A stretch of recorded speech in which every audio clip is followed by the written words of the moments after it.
Looking back on your career, favorite guys to work with? Oh man, I had a bunch of them. Uh, uh, Jerry Briscoe was one of my favorite guys to work with. Uh, and Scott Casey was great to work with. Oh my goodness, boy, Wahoo was great to work with. Chavo Guerrero was good to work with. Uh, Even old Squealy, I call him Squealy, Mil Mastras, he was all right. Um, Let me see who else was a good guy to work with. Terry and Dory, but I got to work with them because most of the time they were heels and I was heels. But we sold out Amarillo on Christmas Day. It's the worst time I ever spent in my life. Huh. I'll never forget Christmas Day that day. Right. They had a big show on Christmas Day, okay, in Amarillo, Texas. And Tank Patton, remember Tank Patton? I was going to ask you about him, actually. Yeah, Tank Patton You and teamed my with him? and my huh? Did you team with him? Or just Well, work? well, what we did is they just put us together to go against the Funks in Amarillo that Right. night, and Jardine was with I think he worked against Murdoch that night. Anyway, problem was we couldn't get out. There was no airlines. Everything had shut down. So we went, and kayfabe was such a big thing back then. So we were at this hotel, and I'll never forget this. Me and Don Jardine went and got all the chains that woman had, and we drank soda and ate candy bars. Oh, and we had like a 5:30 plane to get out of there, man. And it couldn't come quick enough. Huh. And it was cold and snowy and all that. I'll never forget that. December the 25th. Ah, my goodness gracious. That was the worst day I ever had in Amarillo. And Amarillo had a lot of great wrestling fans too, you know. You worked for Vern Gagne, too, for a little bit, right? I just did a couple shots with Vern, not Okay. much. Any interaction with him as a promoter, or not really? No. Okay. I know his son-in-law, Larry Zabisco. Right. And I understand that Vern's not doing real well now. And that's sad. Yeah. I guess your least favorite guys to work with? The least? Oh man, that's hard to say. There were so damn many of them. I mean, God, I don't even know where to start there. That's just a loaded question. Okay. Favorite rib? Favorite rib? I'll tell you a good rib we did. This is a good clean rib, so I'm gonna tell it. I know you probably got all kind of stuff, but this was in Tampa. You ever heard of Chick Donovan? Yes. He always was wanting to pose and look at his body. So, and and Jody Hamilton was booking in Tampa at the time.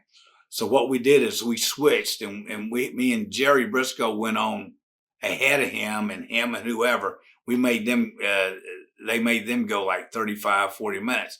So what I did is I came back in a hurry, and he had his shoes right on the floor, right on the tile. And so what happened was I had super glue, right? And so we were in there playing cribbage and all that. So I said, hey, bring it in here where I can stand on these things. And so I stood on those shoes like for 20 minutes, where they wouldn't move. Because my feet fit, his was the same size shoes. So I stood there on there. Then finally I jumped in and got a shower, right? Came back and cleaned up everything. And so we were in the next room when Chick came out of his match and he got a shower. We were waiting. We had to see this, right? So he was always posing, he's looking at the mirror, all my big muscles and all this. So he goes like this. He put his socks on. He's getting ready to go. He goes like this. The shoe didn't move. And he goes, again, the shoe didn't move. Finally, he's got both hands just like that, trying to get the shoe up, right? And it's on there. Right. So me and Jody and everybody was running out. Hey, Chick, have a nice night, right? And I super glued his shoes to the floor. And what he finally had to do was just cut up all of the whole square tile to take it with him. That's awesome. Then another time, me and David Schultz, Fuji was really bad about locking bags. You probably heard this. So he had got me and Schultz one night. So, and I'll tell you another story too while I'm on Fuji. So Fuji and we were wrestling Maryville outside of Knoxville. And so they were on last. So me and Schultz says, okay, as soon as they get in the ring, because we'd stopped and got locks.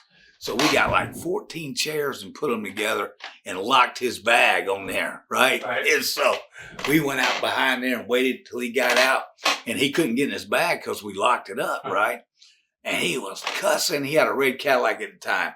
He was cussing up a storm. Rah, rah, rah, rah, rah. And so you saw him take all them 14 chairs, right? Throw them in the back of his friggin' Cadillac and shut the door and drove off. And me and David were dying laughing. I mean, that was really, that's where you get, that's good ribs back then. Right. All right. Then the next one is, so we were running 2 towns. And so me and David were in another town. Anyway, he invited some of the other guys over to eat. So he threw a big spread out. The puppy story? That's a dog story. Yeah. It's a real story. So anyway, this dog had been barking and bothering him for weeks. So finally, anyway, he served up the meal and everything. And he says, "Oh, how y'all like this? Is this good?" Oh, and he takes a bag out and rolls a dog's head out right on the floor. I heard that one. Thank God. That's a true story. It's crazy. I was in Knoxville when he did that. Thank God I was booked in another town. It was really good. So watch thousands of exclusive shoot interviews right now on TitleMatchNetwork.com.